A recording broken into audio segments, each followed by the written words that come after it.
Bendita seja a Trindade, para sempre seja bendita. Leitura do Ofício das Leituras, dia 29 de junho de 2023, do primeiro livro de Samuel, Fuga de Davi. Naqueles dias, Davi dirigiu-se a Nobe para junto do sacerdote Aquimeleque. Este foi ao encontro de Davi, cheio de apreensão, e perguntou-lhe: Por que estás só? Não há ninguém contigo? Davi respondeu ao sacerdote Aquimeleque: O rei me deu uma tarefa, recomendando-me com insistência: ninguém deve saber nada a respeito do encargo que te confio e imponho. Por isso eu combinei com os meus servos um encontro em certo lugar. Agora, se tens à mão 5 pães, entrega-os a mim, ou qualquer coisa que tenhas disponível. O sacerdote replicou a Davi nestes termos: Não tenho à mão pão comum, mas só pão consagrado. Poderás tomá-lo se teus servos se abstiveram do contato com mulheres. Davi respondeu ao sacerdote, dizendo: Seguramente tivemos que renunciar a mulheres, como acontece quando eu parto em expedição. Os meus servos estão limpos. Embora se trate de um prendimento profano, hoje, com maior razão, seus corpos estão puros. Então o sacerdote entregou-lhes o pão consagrado, porque não havia ali senão os pães da proposição, que tinham sido tirados da presença do Senhor para serem substituídos por pães quentes. Ora, achava-se ali naquele dia, retido na presença do Senhor, um dos servos de Saul chamado Doeg, o Edomita, o mais forte dos pastores de Saul.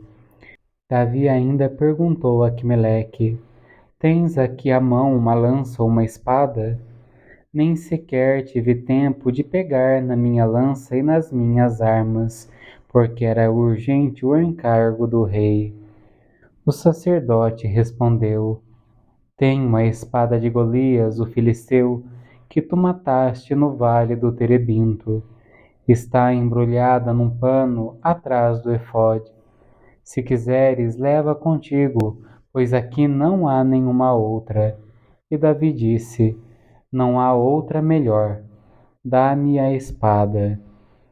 Davi partiu dali e refugiou-se na caverna de Odalã. Quando seus irmãos e toda a sua gente souberam disso, foram juntar-se a ele. Com Davi agruparam-se todos os miseráveis, todos os devedores insolentes e toda sorte de revoltados e descontentes. Ele tornou-se o seu chefe. Eram cerca de 400 homens.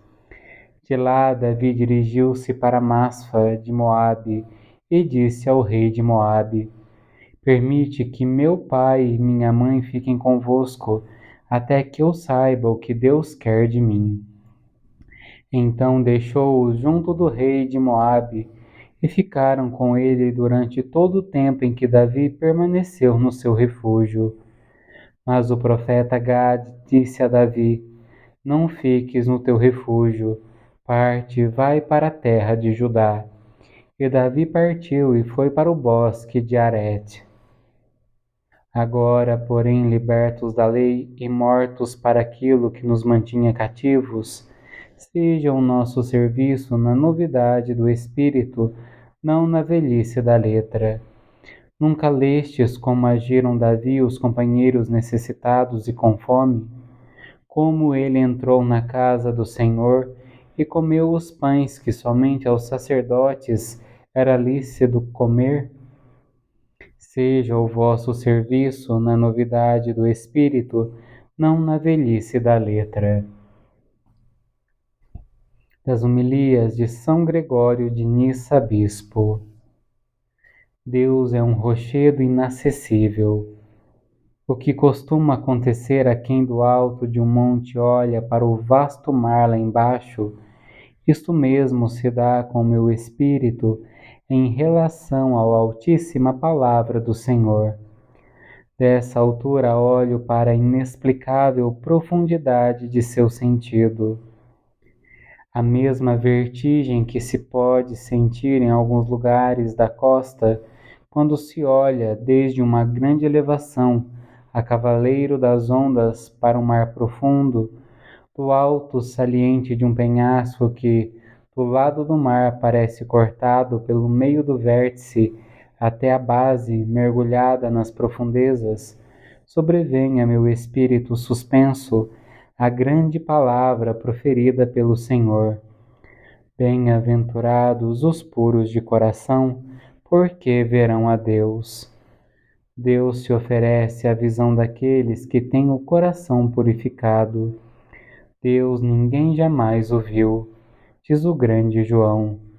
Confirma esta asserção Paulo, aquele espírito sublime, a quem homem algum vê nem pode ver. Eis aqui o penhasco escorregadio, despenhadeiro sem fundo, talhado a pique, que não oferecem em si nenhum ponto de apoio para a inteligência da criatura. O próprio Moisés sentiu-se esmagado pela palavra. Não há, diz ele, quem veja Deus e continue a viver.